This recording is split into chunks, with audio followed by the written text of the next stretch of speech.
나는 며느리에게서 그런 말을 들을 줄은 몰랐다. 어머니 냄새나요. 그 말은 웃으면서 나왔다.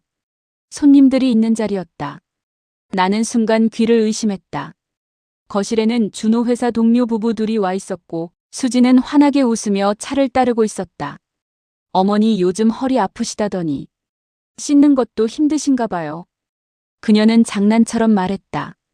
사람들은 어색하게 웃었다. 나는 아무 말도 하지 못했다. 그 순간 내 얼굴이 뜨거워졌다. 내가 정말 냄새가 나는지 아니면 그저 그 아이가 나를 그렇게 만들고 싶은 건지 분간이 되지 않았다. 준호는 그 자리에 있었다. 그는 웃지도 말리지도 않았다. 그저 조용히 고개를 숙였다. 나는 그날 밤 화장실에서 한참을 씻었다. 팔을 문지르고 목을 문지르고 손톱 밑까지 닦았다. 하지만 냄새는 나지 않았다. 나는 알았다. 그 말은 냄새가 아니라 존재를 밀어내는 말이라는 걸. 처음부터 이렇진 않았다. 수지는 결혼 전엔 참 착했다. 어머니, 제가 잘 모실게요. 저는 시어머니랑 친구처럼 지내고 싶어요. 결혼식 날 그녀는 눈물까지 흘렸다. 하지만 함께 살기 시작한 지 3달 만에 나는 이상함을 느꼈다. 아들이 출근하면 그녀의 말투는 달라졌다. 어머니, 이거 왜 이렇게 해놓으셨어요? 요즘 세상에 그렇게 살면 안 돼요. 처음엔 내가 예민한 줄 알았다. 하지만 점점 말이 날카로워졌다. 어느 날은 밥상을 치우며 말했다. 솔직히 말씀드릴까요? 같이 사는 거 너무 불편해요. 나는 조심스럽게 물었다. 내가 뭘 잘못했니? 그녀는 웃었다. 그 웃음이 무서웠다. 잘못은 아니죠. 그냥 세대 차이. 준호 앞에서는 달랐다. 어머니가 힘들어하세요. 제가 도와드릴게요. 어머니 오늘도 국 끓여주셨어요. 준호는 그런 모습만 봤다. 나는 아들에게 말하지 않았다. 아들이 힘들까봐. 남편이 살아있을 때 그는 늘 말했다. 준호는 상처받는 걸 못 견딘다. 나는 그 말을 기억하고 있었다. 그래서 참았다. 냄새 난다는 말도, 밥이 짜다는 말도, 세대가 다르다는 말도. 하지만 그날 손님들 앞에서 한 그 말은 참기 어려웠다. 밤에 준호에게 말했다. 준호야. 그는 휴대전화를 보며 대답했다. 왜요, 엄마? 내가 냄새가 나니? 그는 놀란 얼굴로 나를 봤다. 무슨 소리예요? 수진이가 오늘. 말을 끝내지 못했다. 준호는 잠시 멈췄다가 말했다. 엄마, 그냥 농담이었겠죠. 그 말이 더 아팠다. 농담. 나는 그 단어를 씹었다. 그날 이후 수진의 말은 더 노골적이 되었다. 어머니, 방에서 나오실 때 노크 좀 해주세요. 요즘 노인분들 냄새 관리 중요해요. 그녀는 계속 웃었다. 겉으로는 상냥하게, 속으로는 나를 깎아내렸다. 나는 점점 방에서 나오지 않게 되었다. 거실 TV 소리도 줄였다. 주방에 오래 있지 않았다. 내 집이었는데 나는 손님처럼 살았다. 그러던 어느 날 나는 우연히 들었다. 수진이 통화하는 소리를. 응, 걱정 마. 곧 나가실 거야. 내 심장이 멎는 줄 알았다. 아들이 워낙 효자라서 그렇지 시간 문제야. 그녀의 웃음소리가 벽을 타고 흘러들어왔다. 나는 그날 처음으로 깨달았다. 이 아이는 나를 밀어내려 하고 있었다. 그리고 나는 아직 아무 말도 하지 않고 있었다. 수지는 사람들 앞에서는 언제나 밝았다. 아파트 엘리베이터에서 이웃을 만나면 어머니 모시고 살아서 배워요. 라고 웃으며 말했다.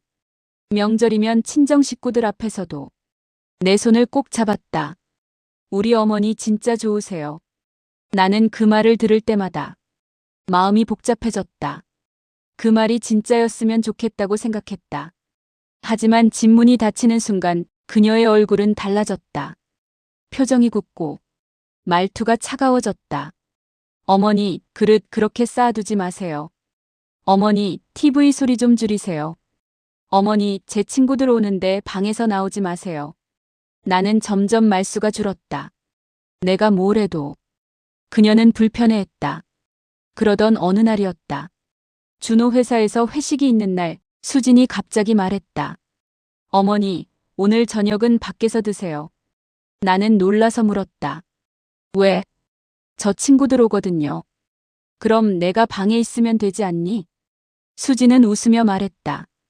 어머니 계시면 분위기 좀 그래요. 그 말이 심장을 찔렀다. 나는 가만히 고개를 끄덕였다. 그날 저녁, 나는 동네 공원을 한참이나 걸었다. 벤치에 앉아 있는데 갑자기 비가 내렸다. 집에 돌아왔을 때는 옷이 젖어 있었다. 현관문을 열자 웃음소리가 흘러나왔다. 수지는 친구들 앞에서 내 이야기를 하고 있었다. 우리 시어머니요? 완전 구세대세요. 요즘 말로 하면 답답 스타일. 사람들이 웃었다. 나는 현관에 서서 한 발짝도 들어가지 못했다. 그 순간 준호의 목소리가 들렸다. 그래도 엄마는 착해. 그 한마디에 나는 더 들어갈 수 없었다. 수진이 말했다. 착하긴 한데 좀 냄새가 심해. 웃음이 터졌다. 나는 조용히 문을 닫았다. 그날 밤 나는 방에서 혼자 울었다. 하지만 다음 날 아침 수지는 아무 일도 없다는 듯 말했다. 어머니, 어제 비 맞으셨다면서요? 감기 걸리면 어떡해요? 그녀는 죽을 끓여주었다. 준호 앞에서였다. 엄마 아프실까봐 걱정돼. 준호는 고맙다며 수진의 어깨를 감쌌다. 나는 그 장면을 보며 말문이 막혔다. 내가 무슨 말을 해도 믿지 않을 거라는 걸 알았다. 며칠 뒤 결정적인 사건이 일어났다. 내가 아끼던 금반지가 사라졌다. 남편이 생전에 사준 것이었다. 서랍에 넣어두었는데 아무리 찾아도 없었다. 나는 조심스럽게 수진에게 물었다. 혹시 반지 본 적 있니? 수진의 표정이 순간 굳었다. 저요? 아니, 그냥 혹시. 그녀는 갑자기 목소리를 높였다. 어머니, 저를 의심하세요? 나는 당황했다. 그게 아니라. 그때 마침 준호가 들어왔다. 수진은 울기 시작했다. 여보, 어머니가 저를 도둑으로 몰아요. 나는 말을 잇지 못했다. 준호가 나를 바라봤다. 엄마, 왜 그래요? 나는 그런 뜻이. 엄마가 요즘 예민한 것 같아. 그 말에 가슴이 무너졌다. 나는 더 말하지 않았다. 그날 밤 나는 방에서 반지를 찾다가 우연히 들었다. 수진이 누군가와 통화하는 소리였다. 응, 걱정 마. 조만간 분가할 거야. 잠시 침묵. 그 전에 확실히 정리해야지. 내가 괜히 손해볼 순 없잖아. 나는 문 앞에서 얼어붙었다. 무슨 정리? 무슨 손해? 그녀의 말이 머릿속을 맴돌았다. 며칠 뒤 준호가 갑자기 말했다. 엄마, 우리 분가 생각 중이야. 나는 조용히 물었다. 갑자기. 수진이 힘들어해. 나는 아무 말도 하지 않았다. 내가 힘들다고 말할 자리는 이미 사라진 것 같았다. 그날 밤 수진은 내 방 앞에 서서 말했다. 어머니, 솔직히 말씀드릴게요. 나는 고개를 들었다.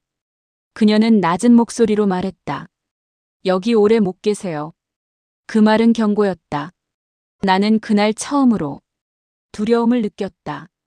이 집에서 내가 밀려날 수도 있다는 두려움. 그리고 나는 깨달았다. 이 아이는 단순히 나를 싫어하는 게 아니라 계획을 세우고 있었다는 걸. 반지가 사라진 날 이후로 나는 말을 더 줄였다. 괜히 또 무슨 오해를 살까봐. 손에 닿는 물건도 조심스럽게 다뤘다. 수지는 그날 이후 더 공손해졌다. 어머니, 드실 거 챙겨드릴게요. 어머니, 반지 꼭 찾으실 거예요. 그 말투가 더 무서웠다. 나는 가끔 생각했다. 내가 정말 예민해진 걸까? 그런데 며칠 뒤 나는 예상치 못한 곳에서 반지를 보았다. 수진의 화장대 위. 그녀는 샤워 중이었고 문은 살짝 열려 있었다. 나는 물을 마시러 나왔다가 우연히 그 반지를 발견했다. 내 눈을 의심했다. 남편이 생전에 사준 금반지였다. 안쪽에 작은 글씨로 영자에게라고 새겨져 있었다. 내 손이 떨렸다. 나는 그 자리에서 반지를 집지 못했다. 가슴이 너무 뛰었다. 그 순간 수진이 욕실에서 나왔다. 우리 눈이 마주쳤다. 그녀는 잠시 멈칫하더니 곧 웃었다. 어머니, 왜 여기 계세요? 나는 화장대를 바라봤다. 그 반지. 그녀의 시선이 반지로 향했다. 잠시 공기가 멈춘 듯 했다. 그러더니 그녀는 태연하게 말했다. 아, 이거요? 어머니 서랍에 있길래 잃어버리실까봐 제가 보관했어요. 나는 믿을 수 없었다. 왜 말 안 했니? 그녀는 어깨를 으쓱했다. 깜빡했어요. 그 웃음이 너무 자연스러워서 오히려 소름이 돋았다. 그날 저녁 나는 준호에게 말하려다 멈췄다.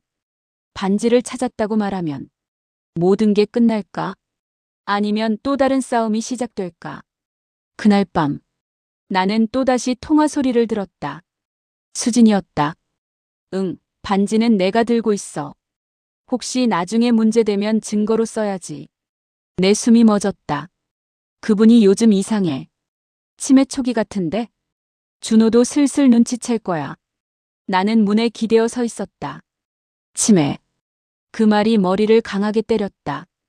다음 날 준호가 출근하기 전 수진이 일부러 큰 소리로 말했다. 어머니, 어제 또 가스 안 잠그셨죠? 나는 놀랐다. 나는 그런 적 없다. 제가 잠갔어요. 큰일 날 뻔했잖아요. 준호가 나를 바라봤다. 엄마, 조심하세요. 나는 억울했지만 그 순간 말이 나오지 않았다. 수지는 한숨을 쉬며 말했다. 요즘 어머니 기억력이 좀. 그 말은 흘려듣는 듯 했지만 씨앗처럼 남았다. 며칠 뒤 동네 아주머니가 나를 붙잡았다. 영자 씨 괜찮아요? 뭐가요? 며느리가 걱정하더라고요. 요즘 깜빡깜빡한다고.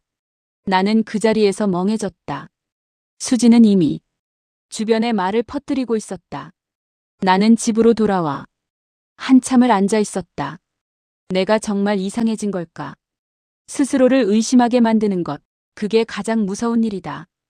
그날 밤 준호가 조심스럽게 말했다. 엄마, 병원 한번 가볼래요? 왜? 그냥 건강검진 차원에서. 나는 알았다. 그의 눈에 불안이 비치고 있었다. 수지는 옆에서 조용히 말했다. 제가 예약 알아볼게요. 그녀의 표정은 걱정이었지만 눈빛은 달랐다. 나는 그날 밤 잠들지 못했다.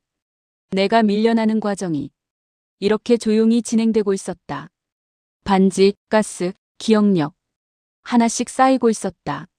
그리고 결국 결정적인 일이 벌어졌다. 준호가 회사에서 일찍 돌아온 날이었다.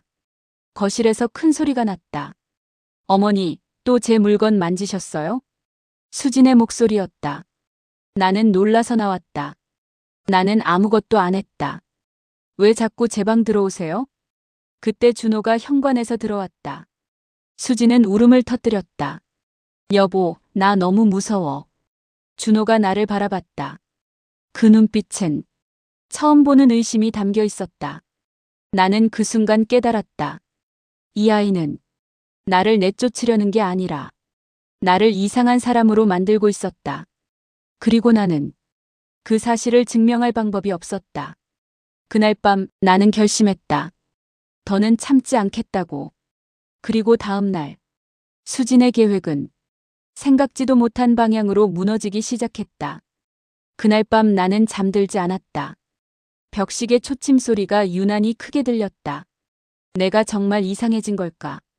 아니면 누군가가 나를 그렇게 만들고 있는 걸까? 나는 천천히 자리에서 일어났다. 준호가 출장 가기 전 내 방에 작은 CCTV를 설치해 준 적이 있었다.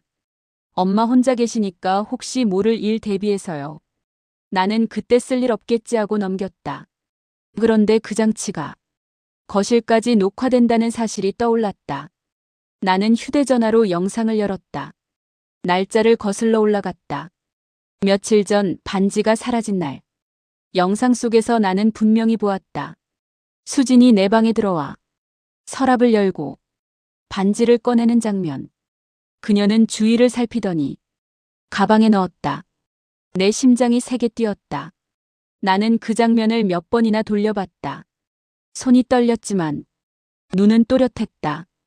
이제 증거가 있었다. 다음 날 아침, 준호는 출근 준비를 하고 있었고 수지는 주방에서 아침을 차리고 있었다. 나는 거실로 나왔다. 준호야. 그는 고개를 들었다. 왜요, 엄마? 나는 휴대전화를 내밀었다. 이거 한번 봐라. 수진의 얼굴이 굳었다. 어머니, 또 무슨? 영상이 재생됐다. 수진이 내 방에 들어가 서랍을 열고 반지를 꺼내는 장면. 준호의 얼굴이 하얗게 질렸다. 수진, 이게 뭐야? 수진은 잠시 말이 없었다. 그러더니 갑자기 울음을 터뜨렸다. 어머니가 자꾸 저를 의심하니까 제가 일부러 숨긴 거예요. 나는 숨이 막혔다. 뭐라고? 어머니가 저를 못 믿으니까 제가 증명하려고. 준호가 소리쳤다. 그게 말이 돼? 수지는 눈물을 닦으며 말했다. 저 너무 힘들었어요.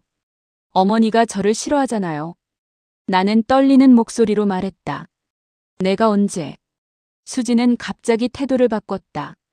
눈물이 멈췄다. 표정이 차가워졌다. 그래요. 그래요. 제가 가져갔어요. 준호가 멈칫했다. 왜? 수지는 낮게 말했다. 이 집에서 제자리는 없으니까.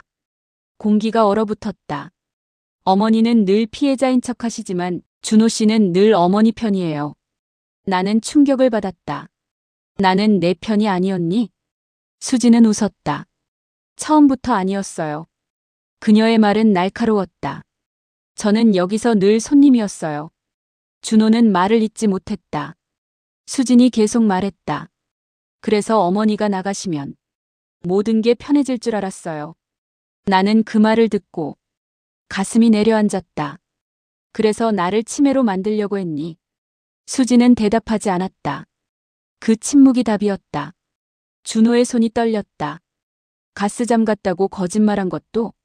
수지는 눈을 감았다. 네. 동네에 엄마 이상하다고 말한 것도? 네. 준호가 뒤로 물러섰다. 그는 처음 보는 얼굴이었다. 왜 그랬어? 수지는 결국 무너졌다. 무서웠어요. 뭐가? 제가 여기서 밀려날까봐. 나는 그 말을 듣고 이상하게도 화가 나지 않았다. 그녀는 나를 밀어내려 했지만 결국 자신이 밀려날까봐 두려웠던 것이다. 하지만 방법이 잘못되었다. 너무도. 준호는 한참 동안 아무 말이 없었다. 그리고 천천히 말했다. 당분간 떨어져 있자. 수진의 얼굴이 창백해졌다. 여보, 생각할 시간이 필요해. 그날 오후 수진은 가방을 싸서 친정으로 갔다. 집안은 조용해졌다. 준호는 거실에 앉아 있었다. 엄마. 그의 목소리는 낮았다. 왜 말 안 했어요? 나는 고개를 숙였다. 내가 힘들까봐. 준호는 눈을 감았다. 내가 더 힘들게 만들었네요. 나는 그의 어깨를 잡았다. 아니다. 그는 고개를 저었다. 엄마가 혼자 버티는 걸 나는 또 몰랐어요. 집 안 공기가 무겁게 가라앉았다. 하지만 싸움은 아직 끝난 게 아니었다. 수지는 쉽게 물러날 사람이 아니었다. 그리고 며칠 뒤 그녀는 더 큰 선택을 하게 된다. 수진이 집을 나간 뒤 집안은 이상할 만큼 조용했다. 그 조용함이 편안하지는 않았다. 준호는 며칠 동안 말을 거의 하지 않았다. 출근했다가 돌아오면 거실 소파에 한참을 앉아 있었다. 나는 아무것도 묻지 않았다. 묻는다고 해결될 일이 아니었다. 사흘째 되던 날 준호의 휴대전화가 울렸다. 수진이었다. 준호는 잠시 망설이다가 전화를 받았다. 여보. 그녀의 목소리는 전보다 낮았다. 나는 들으려 하지 않았지만 집이 좁아 자연스럽게 들렸다. 미안해. 준호는 아무 말이 없었다. 나 너무 불안했어. 준호가 낮게 말했다. 그래서 엄마를 망가뜨렸어? 수지는 한동안 침묵했다. 내가 엄마 자리를 못 견딘 것 같아. 그 말은 처음으로 솔직했다. 준호는 깊게 숨을 들이마셨다. 엄마는 자리 차지하려고 한 적 없어. 수진의 목소리가 흔들렸다. 근데 나는 늘 비교됐어. 나는 그 말을 듣고 처음으로 그녀를 이해하려고 했다. 비교. 그녀는 늘 내 아들과 나 사이에서 자신이 밀린다고 느꼈던 것이다. 하지만 그 두려움이 사람을 부숴서는 안 된다. 며칠 뒤 수진이 집으로 돌아왔다. 가방 하나만 들고 그녀는 거실에 서서 나를 똑바로 바라봤다. 어머니.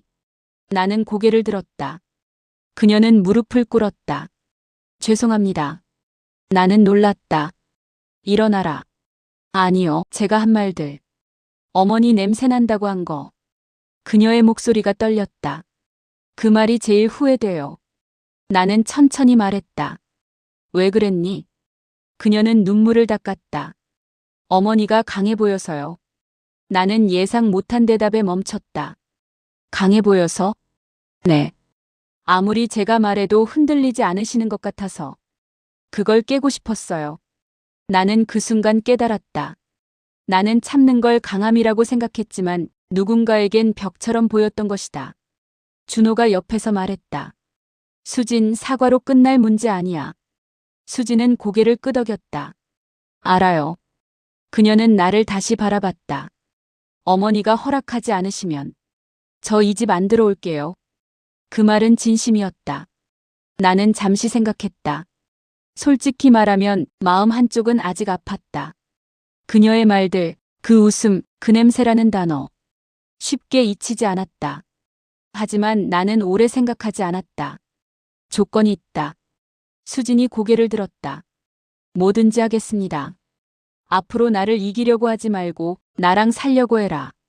그녀의 눈이 커졌다. 이 집은 싸움터가 아니다. 잠시 침묵. 수진이 고개를 숙였다. 네.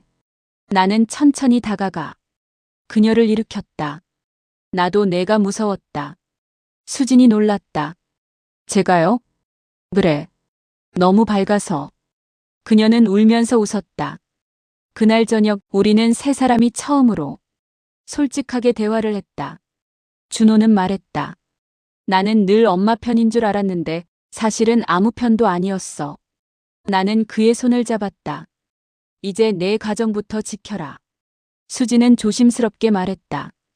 어머니, 저 다시 시작해도 될까요? 나는 천천히 고개를 끄덕였다. 냄새 난다고 말한 건 평생 기억난다. 그녀가 고개를 숙였다. 그래도 다시 배워보자. 그날 밤 나는 혼자 방에 앉아 있었다. 남편 사진을 바라보며 중얼거렸다. 나 잘했지? 창밖에 바람이 불었다. 나는 생각했다.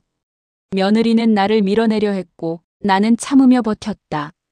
하지만 결국 우리 모두가 두려웠던 것이다. 자리를 잃을까봐, 사랑을 빼앗길까봐.